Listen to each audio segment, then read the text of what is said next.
इस कहानी के माध्यम से हम आपको ये बताना चाहते हैं कि इंसान कितनी भी बड़ी समस्या में क्यों ना हो, उसको अपने मन को हमेशा शांत रखना चाहिए। एक दिन एक राजा का दरबार लगा हुआ था। सर्दी के दिन थे, इसलिए राजा का दरबार खुले में लगा हुआ था। राजा की सारी प्रजा सुबह की धूप में बैठी हुई थी। राजा के सिंहासन के सामने एक शाही मेज रखी हुई थी और उस मेज पर कीमती चीजें रखी हुई थी। उस समय राजा के दरबार में एक व्यक्ति आया और उसने राजा से कहा कि मेरे पास दो वस्तुएं हैं और मैं हर राज्य के राजा के पास जाता हूँ और अपनी दोनों वस्तुओं को उनके सामने रखता हूँ, पर कोई भी उसे परख नहीं पाता है। मैं विजेता बनकर घूम रहा हूँ।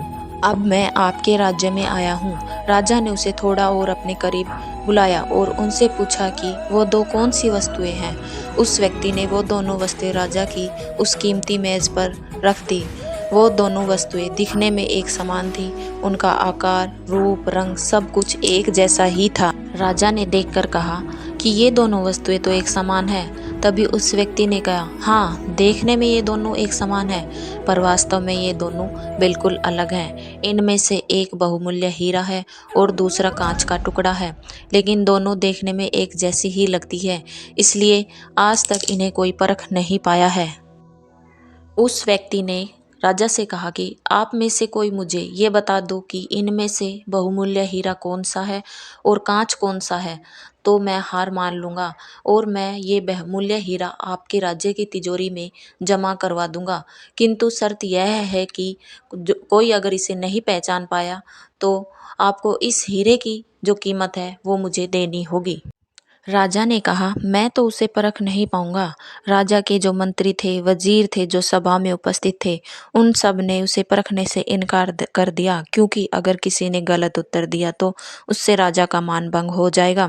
कोई भी व्यक्ति उन दोनों वस्तुओं के बीच में क्या अंतर था वो परख नहीं पाया। थोड़ी देर बाद राजा की सभा में थोड़ी सी हलचल हुई और एक अंधा आदमी हाथ में लाठी लेकर आ रहा था। उसने कहा, मुझे राजा के पास ले चलो।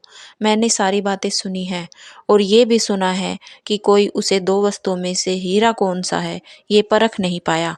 आप मुझे एक अवसर दीजिए। एक आदमी के सहारे वो अंधा आदमी राजा के पास पहुंचा। उस अंधे आदमी ने राजा से कहा कि मैं तो जन्म से अंधा हूँ, पर फिर भी मैं एक मौका लेना चाहता हूँ, जिससे मैं एक बार अपनी बुद्धि को परख सकूं। हो सकता है मैं सफल हो जाऊं, और यदि सफल ना हुआ तो आप पहले से ही हारे हुए हैं। राजा को लगा कि मुझे इसे एक अवसर देना चाहिए और उन्होंने उस व्यक्ति से कहा कि अच्छा ठीक है, मैं तुम्हें एक अवसर देता हूँ। उस अंधे आदमी को दोनों चीज़ें छुआ दी गई और उनसे पूछा गया कि इनमें से हीरा कौन सा है। उस अंधे आदमी ने एक ही क्षण में बता दिया कि ये हीरा है और ये कांच है। जो आदमी इतने सारे राज्य को जीत कर आया था वो नतमस्तक हो गया और बोला कि आप बिल्कुल सही पहचान की है, धन्य हो आप। मैं ये हीरा आपके राज्य की तिजोरी में दे रहा हूँ।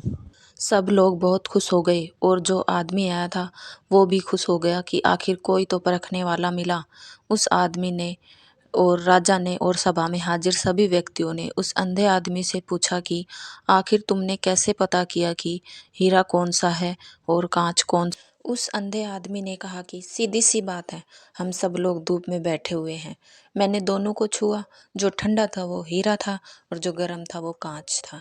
यह कहानी हमारी ज़िंदगी से जुड़ी हुई है। हमारी ज़िंदगी में भी दुख, तकलीफ़ें, परेशानियाँ आती रहती है, लेकिन उन सारी तकलीफ़ों और परेशानियों में भी जो इंसान ठंडा रहता है, जो इंसान खुश रहता है, वो इंसान हीरे के समान होता है। लेकिन जो इंसान दुखों के आ जाने पर घबरा जाता है, बहुत ज़्यादा दुखी हो जाता है और टूट जाता है, गर्म हो जाता है, वो इंसान कांच के समान होता है। अगर आप ये चाहते हो कि आपकी कीमत हीरे के समान हो तो दुखों और तकलीफ़ों के आने पर कांच के टुकड़ों के समान कभी गर्म मत होना, बल्कि हीरे के समान आप हमेशा शीतल रहना। अगर आपको हमारी ये कहानी अच्छी लगी हो तो लाइक करें, शेयर करें और चैनल को सब्सक्राइब ज़रूर करें। धन्यवाद।